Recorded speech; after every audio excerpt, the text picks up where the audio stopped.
She was waiting by my gate, dressed in silk, with gold-framed glasses, delivering her words as though reading them into an official transcript. "You're going to sign the transfer documents by next week. My son requires a place to recover." I glanced at her, then at the lake, then back at her again. "No." She cocked her head as if the word belonged to some language she didn't recognize. "You clearly don't grasp who you're addressing." "I do," I answered. Then I turned back toward my front door. "You're standing on property that's mine." Marian Chadwick never guessed that those 5 words would mark the beginning of her downfall. I had been repairing the 3rd wooden plank on my dock when I caught the sound of heels crunching against gravel. It wasn't the casual step of a neighbor passing by. These were purposeful strides, the kind belonging to someone who already assumes she's entitled to be wherever she's headed. My father had built that cabin with his own hands back in the 1970s. Every rafter, every warped floorboard, every window angled towards Cedar Lake carried meaning for him. He'd picked that lot specifically for its morning sunlight. When the property passed to me 11 years back, I kept it up the way he would have wanted. I replaced boards on the dock, patched the siding, and never imagined I'd have to fight to keep the place from being taken away. Just inside, beside the entrance, my father had mounted a framed land survey dated 1973, its edges yellowed, stamped by the county, precisely drawn. Back then, I assumed it was simply one of his engineer's habits from his working days. I had no idea it would turn into the single most vital document in the house. Marian arrived with her son Bryce in tow, 30 years old, wearing the look of a man who'd never once been made to wait for anything. He hardly glanced my way. Instead, he was busy scanning the porch, the dock, the shoreline, the tree line, as though he were already redrawing the property in his head. Marian launched into her speech without any pretense that this was a two-way discussion.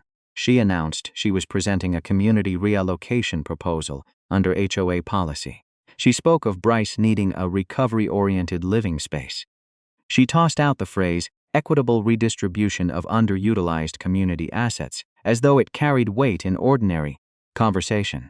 I asked her which specific article of the HOA bylaws granted her that power. She claimed the board had already signed off on the framework. "Which article, Marian?" I repeated. She said digging into specifics wasn't useful. So I went inside and returned with my deed, along with the official HOA governing documents I'd obtained from the county recorder's office months prior. Laying them across the porch railing between us, I pointed to the property line. Then I traced it toward the tree line where the boundary continued. She never once looked down. Her gaze stayed fixed on the lake beyond the papers, as if legal title were merely a nuisance blocking her preferred view. I told her the discussion was finished and went back inside. Through the side window, I watched her and Bryce head back to their car. She was already on her phone before they'd even reached the gate. I noted the time, 2:14 p.m., and started a fresh notebook devoted entirely to Marian Chadwick. The following morning, I contacted the surveying firm I'd relied on during my years in construction engineering, requesting a new boundary verification. That night, while examining county parcel maps, I spotted something I'd somehow overlooked before: a 30-foot strip running along the northern edge of the HOA office complex. Everybody assumed the association owned it. It didn't. The parcel was registered under Douglas Scott, my father's name. I stared at the screen a long while, then wrote down the parcel number and underlined it twice. A week later, once I'd had survey stakes set along my boundary lines, Marian struck back. A notice showed up under my front door before dawn, printed on HOA letterhead. It cited Article 14B, claiming my survey markers counted as unauthorized construction, and demanded I remove them within 72 hours or face daily penalties. There was just one issue: Article 14B didn't exist. I combed through the recorded HOA documents. I checked every amendment filed with the county. Nothing established an Article 14B. Nothing authorized the HOA to bar a property owner from placing survey markers on land they held title to. By 11:40 that morning, I had a written statement from the county clerk confirming exactly that. So I composed a reply. No emotion, no theatrics, just facts, the actual governing document, the clerk's written confirmation, and a direct comparison exposing the inconsistencies in Marian's notice. I sent it certified mail and kept the receipt. That afternoon, she rang my cell phone. I let her get 2 sentences in before informing her that all further communication would need to be in writing, then hung up. That evening, she posted in the neighborhood forum about a disruptive property owner creating hostile boundaries and undermining community spirit. She left my name out, but she attached a photo of my survey stakes. Everyone understood who she meant. I took screenshots of everything and stayed silent. Then Eleanor Voss reached out. Eleanor, 71, lived near the HOA office and carried the particular weariness of someone who'd been confused and pressured for so long she'd started questioning her own judgment. She pushed a folder across her kitchen table and told me she suspected there were other victims. 14 months earlier, she'd signed what she thought was a consent form permitting hedges near her fence line. 3 months after that, a maintenance invoice arrived for land she no longer legally owned. Buried within the paperwork was a transfer of a 4,000 square foot section of her backyard into a private maintenance trust. She had unknowingly signed away part of her own property. I recorded the trust's name, the date, the notary, every detail. I then spent 3 days pulling parcel histories for every lot in the Cedar Lake Association, 47 properties in total. By the close of the second day, a clear pattern emerged. Over the previous 5 years, 11 properties had undergone so-called voluntary easement transfers or covenant modifications. Strips of privately owned land had quietly slipped out of homeowners' hands. 7 of those transfers had landed with the same LLC, Lakeview Corridor Development Partners, whose registered agent was Bryce Chadwick. That was the turning point. This wasn't a mother simply chasing a lake house for her son. This was a land assembly scheme dressed up as HOA governance. The paperwork explained why my property mattered so much. My cabin occupied a stretch of shoreline that made the geometry work. Without my parcel, they couldn't assemble the continuous lakefront frontage required for a larger development permit. My cabin wasn't merely attractive to them, it was essential. Once that clicked, Marion's behavior made complete sense. Then she escalated. A second neighborhood post named me directly, accusing me of harassing community leadership and intimidating neighbors. She referenced the exact date and time of my visit to Eleanor, meaning someone was tracking movement around that house, or watching it outright. I didn't respond publicly. Instead, I phoned Dante Cruz, an investigative journalist I'd crossed paths with years earlier during a zoning board dispute. Interested in a story about HOA governance and real estate fraud? I asked. He paused. How much do you have? Enough to start, I told him. Around the same time, I retained an attorney, Patricia Oy, who specialized in community association law. After reviewing the documents, she told me something crucial. Marion wasn't merely stretching the rules. She was constructing paper trails designed to look legitimate just long enough to pressure people into submission. Then Marion called an emergency HOA session. The agenda was dressed in legal-sounding language, but its aim was unmistakable: to manufacture an official record branding me non-compliant, to censure me, to limit my standing, and to build leverage for whatever came next.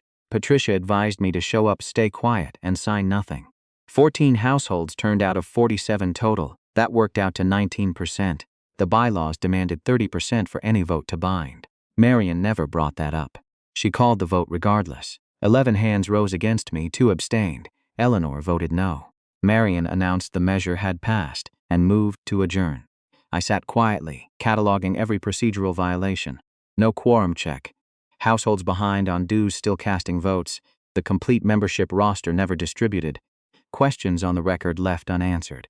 The following morning, Patricia confirmed what I already suspected. The vote failed on several independent grounds. More significantly, it revealed calculated procedural manipulation.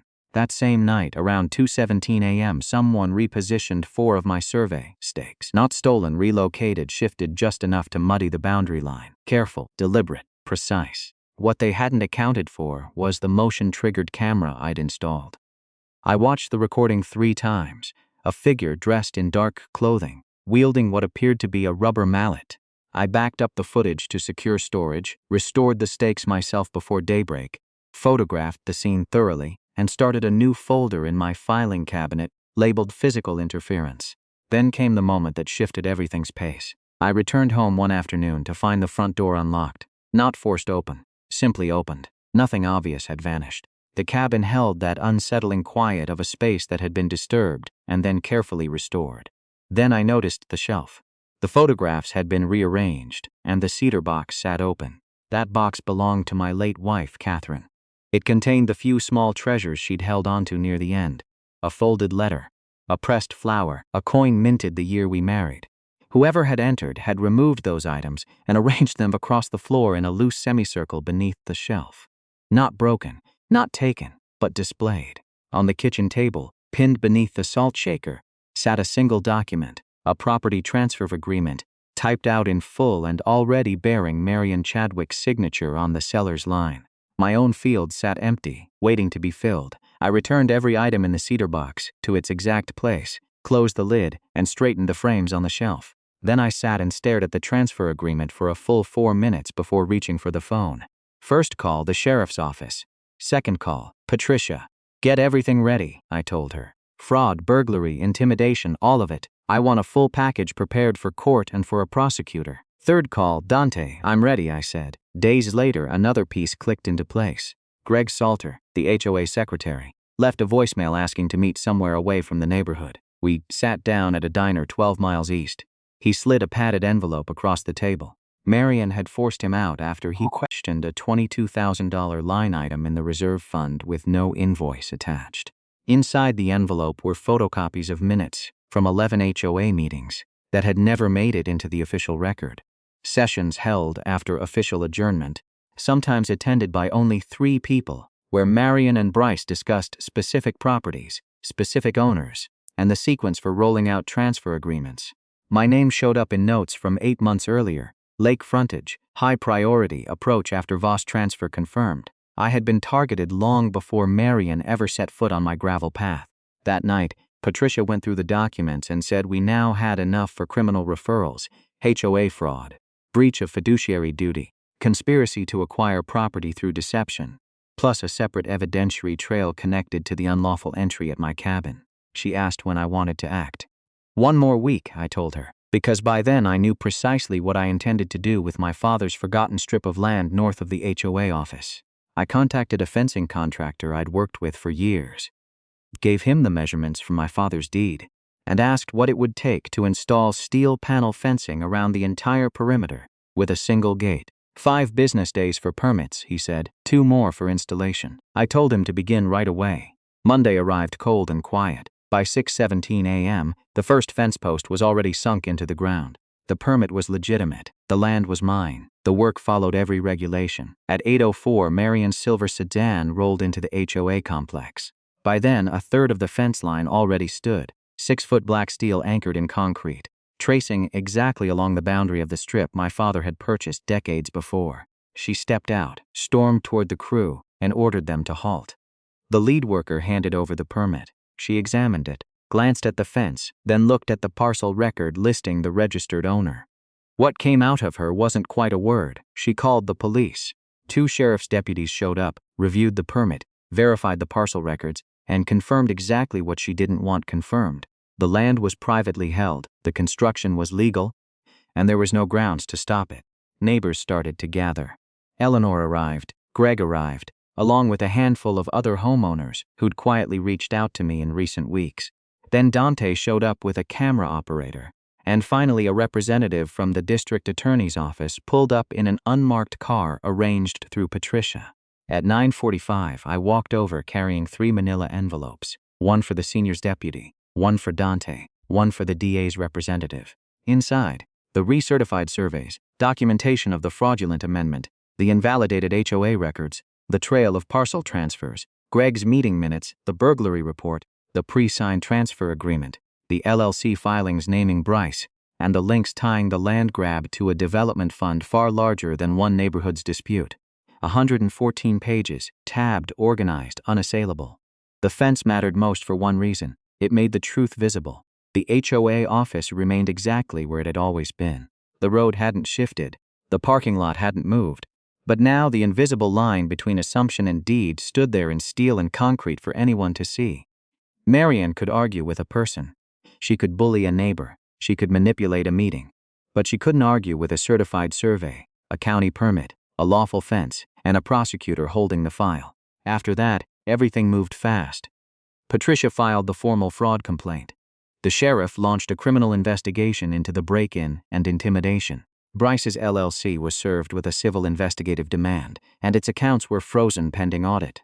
The Regional Development Fund halted disbursements. A city council member tied to the scheme dropped out of the re-election race. 4 weeks after the fence went up, Marion Chadwick was formally charged. HOA governance fraud, breach of fiduciary duty, conspiracy to obtain property through deception, and criminal facilitation of unlawful entry. Bryce wasn't charged right away, but his LLC stayed under investigation, and the 7 transferred parcels were sent to court for voidance proceedings. The Cedar Lake Association held a court-ordered board re-election 6 weeks later. Turnout hit a record high. Eleanor Voss won a seat. She called me afterward with just one line. "I got my backyard back." All 7 disputed transfers were eventually undone. Dante's reporting ran as a 3-part series that spread well beyond the county. Greg turned down any return to HOA work, saying he needed distance from governance altogether. I understood completely. Late that November, I drove back to the cabin at peace for the first time since it had all begun. The fence stood exactly where it should. The survey stakes hadn't been touched. The dock steps held firm underfoot. I brewed coffee and sat on the porch until morning light spread across the lake, just as my father always said it would. Flat, golden, unhurried. Inside, I straightened the shelf once more. I aligned the photographs. I set Catherine's cedar box back in its spot and left it there. The cabin held the kind of quiet it was meant to hold. Not empty, not lonely, just still. That evening, my phone buzzed with a message from an unknown number. No name, no explanation, just GPS coordinates and a single sentence. They didn't work alone. The coordinates led to another parcel 3 miles outside Cedar Lake, on an entirely different shoreline. A new survey had been filed there the previous month, under a name that appeared nowhere in the documents I already held. I stared at it for a long moment, then turned to a fresh page in the same notebook I'd started the day. Marion first walked onto my property. At the top, I wrote down the new name, because by then I understood something Marion never had. A boundary isn't just a line in the dirt, it's a record, it's a map, and if you know exactly where it sits, and you're willing to prove it, then sooner or later, the ones trying to cross it are the ones who end up trapped.